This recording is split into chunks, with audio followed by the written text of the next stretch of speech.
Check this out. How I handle some of these speech issues concerning minorities. First of all, I say black.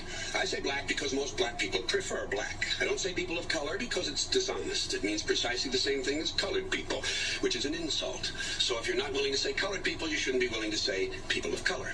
And besides, to me, the whole idea of color seems a bit specious, really. I mean, what should we call white people? People of no color? Isn't pink a color?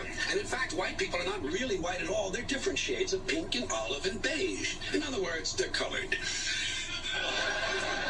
And black people are rarely black. I see mostly various shades of brown and tan, and in fact, some light-skinned black people are a little darker than the darkest white people. I'm sorry, lighter than the darkest white people. Look how dark the people in India are. They're dark brown, but they're considered white.